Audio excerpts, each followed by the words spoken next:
Hey, how you doing? This is John, and welcome to John's Long Box. Today we're looking at DC Who's Who. This is issue number 19. This is $1, September 1986. Right away, I could tell that this is not George Perez. I'm gonna call. Yeah, I could recognize the face. I'm gonna call this Ernie Colin. This makes me laugh. Looks like this guy over here, Robot Man, is getting a massage over here by. And this I happen to notice. Robin 1, Robin 3. Who cares about Robin 2, right? Am I right? So I look at that. All of these. I love the Red Tornado. Let's look at the back cover. Oh, Ernie Colin. There we go. I'm right. Ernie Colin. Robot Man over here. Ra's al Ghul, however you pronounce it. Who is that guy? We'll find out inside. The Royal Flush Gang. Royal Fresh Gang. All right. My stupid mouth. All right, let's go and open it up. We got letters. I always like to look to see Floyd. Okay. I just like to look to see if I recognize any of the names. Chip Martin. Sounds familiar. All right, here we got the Robert. This is just look at these legends: Robert Greenberger, Len Wein, Mike W. Barr, Paul Levitz, I don't want to read everybody's names, but there we go. Ernie Colin cover, and I noticed that there's no pronunciation guide. So here we have the Puzzler. Looks like a Superman villain. Who drew? Oh, Wade Boring and Kurt. I never would have guessed that. But here we got Action Comics 49. So he's an old timer. He came out a long time ago. And you know what? I got to say, I don't know much about him. I don't really know much about him. I talk about this a lot, especially in the series of DC Who's Who. That as a kid, I collected Marvel. I didn't really start collecting DC until 1986. So this, believe it or not, this comic that you hold here is one of my original DC comics for me. Here we got the Quake Master. Purple and green. What do I always say? Purple and green are the colors of destruction. At first I used to say purple. If you were purple and green, you were a villain. Then I realized the Hulk is purple and green. But so I amended it. So purple and green is destruction, and you can't get more destructive than earthquakes. Who drew this? I can't even read that. Dory Drake.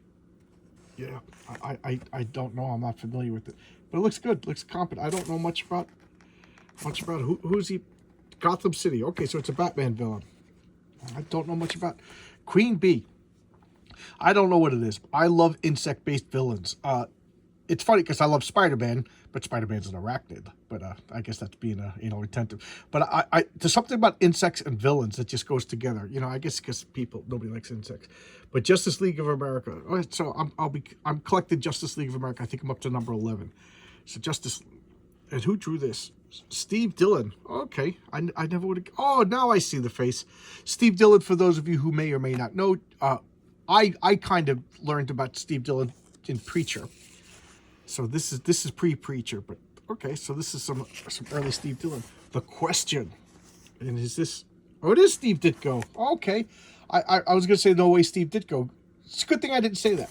So for those of you who may or may not know, I could pontificate for an hour now about the Question. The Question was created by Steve Ditko in Charlton Comics, and Marvel. What's wrong with my brain? DC bought up Charlton Comics when it went out of business. So and for a while they were on like Earth C or something like that. I forget the exact nomenclature of the Earth. But remember, DC used to have like multiple Earths. They had a multiverse before the multiverse was cool. Then in the Crisis Infinite Earth, he got folded in. And he was originally in Hub City, and they kind of made it like Chicago. And like Steve Ditko's, a lot of Steve Ditko creations, he was obsessed with finding out the truth. He was kind of like motivated by almost like proto-objectivism. And then that fully became objectivist when Steve Ditko made his next creation, Mr. A. So there you go. He wears the mask. He's a reporter who's motivated by truth. Blue Beetle #1, the second series. Okay, so I guess I think I have his first appearance on Quicksilver. Oh, that's funny. Okay, I just got confused by Murphy Anderson. So this is Quicksilver, one of the like original speedsters, and National Comics #5. I don't know if that's an original DC creation or if it was another company, but he became Max Mercury. I learned about him as Max Mercury, the mentor of the Speed Force, with what's his name, Impulse. So I remember he went by the name Quicksilver for a while. I thought that was just like a a little thing in passing, but I guess that was his original name because, you know, the Marvel character Quicksilver. Pretty cool. I love Murphy Anderson. Good. Quizlet. This is by Greg LaRocque and Art Nichols. Quizlet, I got his first appearance and up in the Legion of Superheroes. He's like an alien, and he's like this energy being that lives in this like little ship, and he could come out and like animate you and take control of you, and if he does it to unliving matter, kind of disintegrates. Vastly powerful, but really bizarre, but also at the time like very alien. I love when space aliens are alien rather than just like the Star Trek aliens when they just look like humans with a little forehead bumps. Quard, the Warriors of Quard. Who drew this? Gil Kane. I should. I'm mad at myself. Of course, there's a signature, but Gil Kane's faces you can always recognize.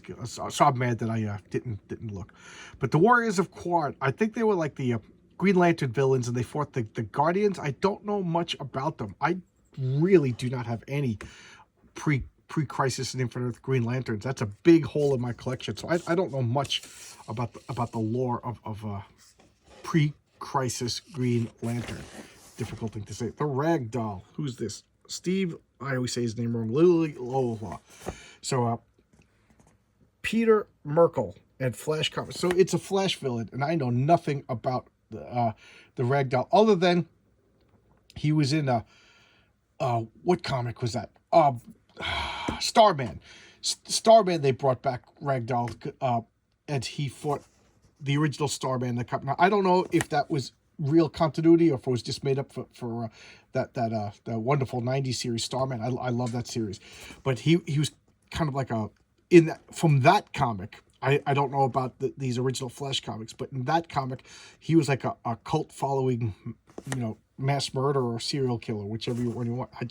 I found that to be kind of fascinating, but that would be terrifying for a murdering Ragdoll. But I don't know in the original continuity when he fought the Flash. I don't know much about him. And here's Ragman, a character that I really like. This is Joe Kubert.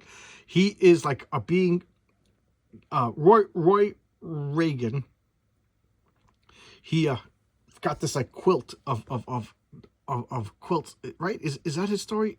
And yeah, like souls inhabit the clothes. I think I might be getting it wrong, but I think that's the story. But now I'm starting to doubt myself. But there was a series about Ragman, and I know it was like a murdered people that it was like a memorial quilt, and then the quilt became part of a costume. Excuse me, and like the souls of the people were in it. So he has like powers and skills of people that were memorialized by this cloak. It's kind of a trippy concept. The Rainbow Raider. I know nothing about the Rainbow Raider other than he's a Flash Rogues Gallery. Kind of cheesy costume, but it kind of works for the concept, I guess. But like I said, I don't know much about. I don't have Don Heck. Oh, Don Heck drew this. I don't know much about the character before. Again, Flash pre-Crisis. I have maybe less than 4 or 5 comics. Here's Rand, the planet Rand that Adam Strange goes to. Carmine Infantino and Murphy Anderson. So Rand is supposedly the most advanced, from what I remember, it's the most advanced planet in the DC or our galaxy. We'll keep it at that.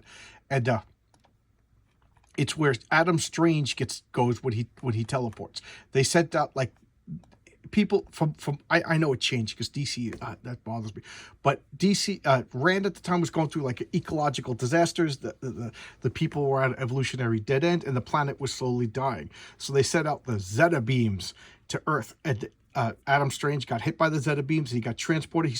It's kind of like John Carter, Warlord of Mars.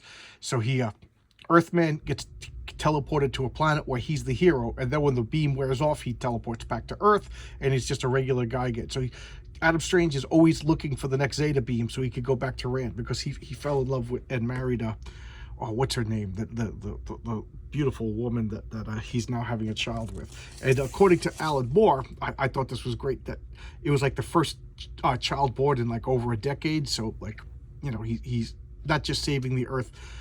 He's not just saving Rand from monsters, he's also saving it from extinction. Raj Al Ghul, however you pronounce it. Everybody knows Batman villain. Who drew this?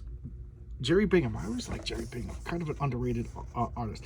So Batman 232. I don't know how, and I think he was created by Denny O'Neil. And what what can I say about Ra's al Ghul? Like a world class master villain. Like he's like a perfect human. He's got a he's kind of gross to think a father would do, but he's like pimping out his daughter to Batman so they can have the perfect kid, and that's what Damian Wayne is.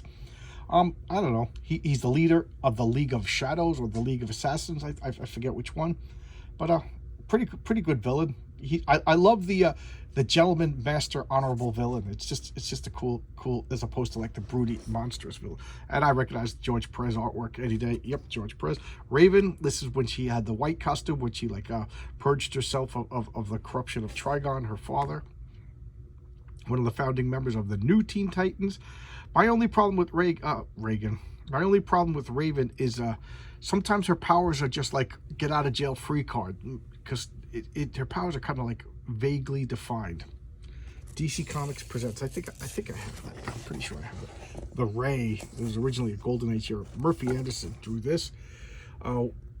Smash Comics number 14. So this was a. I know it wasn't originally a DC creation. This is one of, DC went and bought lots and lots and lots of canceled comic book their catalogs of heroes. So I don't remember who was it, but wasn't he in like the Earth, the Freedom Fighters? Am I remembering that right? On Earth, I forget what Earth it is, Earth 5 or something like that, when they were still fighting the war even till this day, World War II. Reactron. Kind of silly costume. Carmine Infantino. Bob, that's pretty good. I've been saying through this series that Carmine Infantino is living and dying by his inker. That's not bad. The Red Bee by Rick Hoberg. The Red Bee. He fights with trained bees. Kind of hokey, right? Kind of a hokey costume. Don't know much about him. Red Star. I've always loved that costume. He was originally called Starfire, and they changed his name and called him Red Star, and he's like a Russian or Soviet superhero. I first saw him in the Teen Titans with a pretty girl is like a malady. Oh my God, that was such a good, heartbreaking comic. I love that story.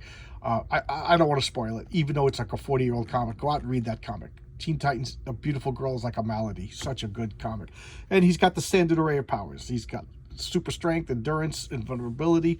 But I don't think he can fly. He can't shoot laser beams or anything like that. But just a cool, and I love that. He's Red Star, but he has a olive green military costume. The Red Tornado and the Cyclone Kids. Sheldon Meyer. Ma Hunkel. Yep. I always remember her name was Ma Hunkel. And she was kind of like a goofy, silly, I don't know, backup character. Where did she debut? All American Comics. So, what was going on? There was like troublemakers in her neighborhood, like drug dealers and just troublemakers. And so she went out to, the police couldn't do anything about it. I forget exactly why the police couldn't do anything about it. So she put a pot over her head and called herself the Red Tornado and policed her own neighborhood. And the Cyclone Kids, I think, were her grandkids or her actual kids, I forget. And then the rest is history. She became like a founding member of the Justice Society. She started out as like a jokey character and became like a fan favorite, a cult favorite. And now the Red Tornado, this is by Joe Brzezowski and Greg Dixon. I always loved the Red Tornado. Another Pinocchio. He's an android with the power to create whirling tornadoes, and he wants to be human. He fell in love with a woman. I'm a sucker for a character like that. Plus, how can you not like that costume? Awesome costume. Believe it or not, I got his superpowers action figure way before I got his comics, before I read any of his comics. So I just fell in love with the Red Tornado through the action figure, and what a great costume. Costume goes a long way, guys. Costume goes a long way. Like Flash's costume, even though there's the reverse, but the original Flash costume is one of the greatest costumes. Well, I guess he's Flash too. But anyway, this is reverse Flash, the evil Flash. Carmine Infantino and Murphy Anderson. He debuted actually Flash villain. I think his name now, excuse me, he goes by the name Professor Zoom now. And he's like one of the most petty, violent, scariest of all supervillains. He really is terrifying. He has all the powers of the Flash. And how dangerous is that, to be a murderer who can move at the speed of light? Rex, the Wonder Dog. by Gil Kane. So Rex the Wonder Dog had his own series. I know nothing about Rex the Wonder Dog. You know, this is the kind of stuff I wouldn't have touched as a kid, but as an adult, I'm like, oh, good doggy, good boy. I love dogs. I love dogs. I love cats. You know, I have 2 cats. One of my cats just passed on, but I have 2 cats. I would love to get a dog, but I just work so much. I just feel it would be mean to have a dog. Well, what am I talking about that for? Okay, we got Richard Dragon Kung Fu Fighter. Richard Dragon Kung Fu Fighter. I picked up a series on eBay. I still haven't read it yet. But according to Denny O'Neil did like a series where all the martial artists all got together and fought. And so I think Richard Dragon and Lady Shiva are the 2 greatest martial artists in DC, which I think is perfect because John Byrne once said that the specialist has to be the best, meaning if Superman and Flash have a race, if Flash doesn't win, what's the point of Flash? You know, Superman is you know, like the general purpose cleanup guy. You know, is Superman the strongest? I don't know. Superman never claimed to be the strongest, or maybe I'm wrong about that. But Flash is supposed to be the fastest guy in the world. Batman is supposed to be the best detective. You know, the Hulk is supposed to be the strongest. So whoever that, if they're the specialist, then so Richard Dragon his only thing is martial arts. So he's got to be the best. Oh, who's the artist? Bill Ray. I'll stick with that. And supposedly he's like one of the guys who trained Bruce Wayne, the Riddler, by David Mazzucchelli. Wow, cool. David Mazzucchelli, a legendary artist. Edward Nygma, what a great name. All right, so we all know the Riddler. I first learned about him before I was even reading comics, watching the Batman 66 TV show. I still love that show. And Frank Gorshin put in one of the greatest television performances of all time. Little fact is my wife's father was friends with Frank Gorshin, and he would come to their house for dinner whenever he was in town. So my wife knew Frank Gorshin. I got that going for me, which is nice.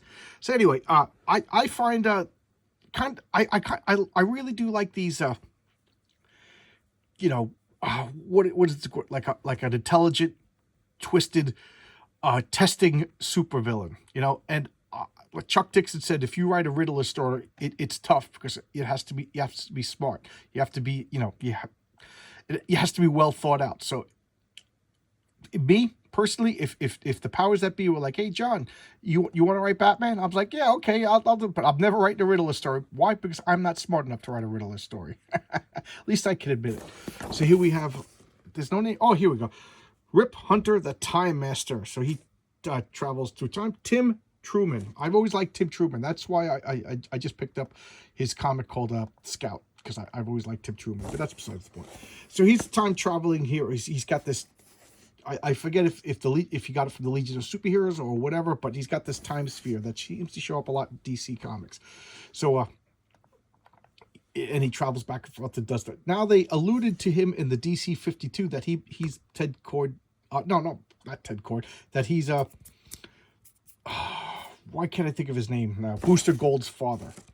I think that would be great. Great. I don't know. Did they drop that? Anybody put it in the comments if that whole Booster Gold Rip Hunter thing is still going on in DC. Ken Stacy, wow. Take another legend. So this is the original Robin. This is from Detective Comics 38. This is the original Robin.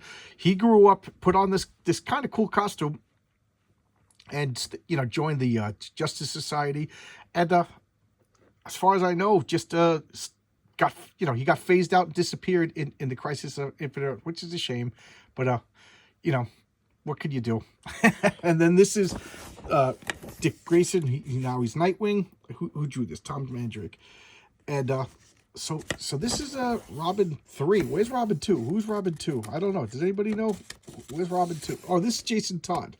Oh, okay. So Robin 2 is Nightwing. That's why at this point they rather than do the same character twice. It looks a little long. This is Jason Todd. This is the one who got beat to death by the Joker, but he was only mostly dead, and then he became what's his name? The Red Hood. Robot Man, the original Robot Man, who is part of the All-Star Squadron. Who drew this? Howard. I can't even read it. I can't quit that splotch there. Dave Mitchell. I'm sorry, Howard. I don't know much about him other than he was a World War II hero. joined the All-Star Squadron, and I really don't know much about him. But I do know about this Robot Man. This is one of my favorite characters of all time. Art by John Byrne, by one of my favorite artists of all time. That is so cool. He's a founding member of the original Doom Patrol. His name was Clifford Steele. He was a race car driver, lost control of the car, got all burnt up, and Niles Calder rescued his brain, put him in a robot body, and he just wants to be human again. You know, classic Pinocchio. I just want to be a real boy. I have such a soft spot for those characters, and because he lost his humanity, he values his humanity more than everybody else, and he's like kind of a softie. You know, same thing with Ben Grimm, same thing with Hellboy, same thing with Atomic Robo, another comic I've yet to showcase. I love that concept. Rose and Thorn, Todd McFarlane. Wow, Todd McFarlane. Some early Todd McFarlane. Flash comics. So she fights the Flash. I first learned about her in Infinity Incorporated, a criminally underrated series. What a great series. I showcased that comic with her, and that was the first time I learned about it, because you know I was a late bloomer when it came to collecting DC comics. You know, I was getting DC for like 13 years by the time I started getting DC, so I got 13 years leg up on Marvel, on DC, whatever. You know what I'm talking about. I'm a crazy person, but I love the idea of the schizophrenic character who has two different personalities and two different looks. So when she's Rose, she's looks completely different than when she's Thorn, and of course Thorn hates Rose. Rose fears Thorn. Pretty cool. And here is the this is the Golden Age Rose and Thorn. This is the Silver Age Rose and Thorn, and I don't really know much about her other than she debuted in Lois Lane 106. Kind of a sexy costume. That's pretty cool. Don't know much about her. I know more about the Golden Age one. Rostov. I know nothing about. Oh, okay. By Ron Randall. What is he? A Warlord 47. Oh, geez. You know, I collect Warlord. You know what's funny? I was going through all my back issues, and I only read the first 10 issues of Warlord. I have them all, and in my memory, I thought I read them all. But so 1 to 10 have been read, and then 11 up are still in my to-read pile. So that's why I don't know this character that well. The Roving Ranger. Mike DiCarlo and Carl Kessel. No, nothing about him. It looks like a cowboy character. I actively avoided cowboy and Western comics as a kid. Comic books were for superheroes. I did not get sci-fi, believe it or not, except for Battlestar Galactica for some strange reason. And I didn't get Sword and Sorcery, so no Conan, and I didn't get Westerns. But now I'm boy, am I changing that in spades. Here's the Royal Flush Gang. I always like card-based villains. I don't really like card-based superheroes, except for the Jack of Hearts over at Marvel with that ridiculously over-the-top costume. But my problem with the Royal Flush Gang is they fill the same niche as the Wrecking Crew over at Marvel. These are the jobbers, meaning you just made up your cool new pet superhero, and then they beat up the Royal Flush Gang to establish how cool they are. Same thing with the Wrecking Crew. You know, the Wrecking Crew could hold Battle Thor to withstand still, but you just make up, you know, Captain Cheese, and Captain Cheese beats up the Royal Flush Gang if you're a DC, or they beat up the the Wrecking Crew if you're Marvel. Roy Raymond Detective. Okay, I don't know much about him. My first exposure to this character was when Rick Veitch used him in a Swamp Thing comic, and it was not very flattering. I'll just say that oh, what a great artist. Jose Luis Garcia Lopez. What a great artist. Unfortunately, just passed, like, is it a year, 2 years ago? Time is flying when you're a crazy person. But he was a TV detective, Detective Comics 153. I think he would solve crimes and then go on TV. So, you know, again, I only know him from the Rick Veitch portrayal, which was not flattering at all. And these are some of the covers of the comics that were coming out at the time. All-Star Squadron, I collected that. I bought all of these in one batch. I went to a comic book store and they had all of them wrapped up in plastic. So it was like a box of comics, you know. And I didn't like the price, so I haggled with the guy, and then I got a good price. I'm pretty good at haggling. Because to me, it's like, this is the price I want. Okay, I don't want it. And I start walking out. No. Like, this is the price I want, willing to pay. So I don't get upset if I don't get, you know, they don't want to raise it. Oh, well, I wasn't going to pay that anyway. So Batman, I didn't get this, but I did get that Legion. This Legion, everybody get this Legion. It was so good. Blue Beetle, I love that Blue Beetle. The Titans, Booster Gold. So maybe I do have this Batman, because I collected everything by DC at this point. And here's the back cover. So there you go. Back to DC Who's Who. I'm going to be honoring some requests now, because I just been so busy at home. I'm off for a couple of days, so I'm going to go dig out a bunch of comics. If you have any requests and I have the comic, I will gladly do it. Even if I don't have the comic, sometimes I'll pick them up just for the hell of it. But if I don't have the comic and I don't show cause, don't take it personal. Sometimes it's just too expensive or I couldn't find it. All right, so I'll see you tomorrow, guys, with another video. Thanks a lot. I haven't said this in a while, but I appreciate you guys for checking out my videos. I've been getting, I don't know what's going on, but all of a sudden I've been getting a boost. Thank you for everybody. This is so much fun. You know, I'm just a goofball who likes comic books, and I like talking about comic books, and I don't know what else to say about that other than I'm so happy. Thank you, guys. Bye-bye.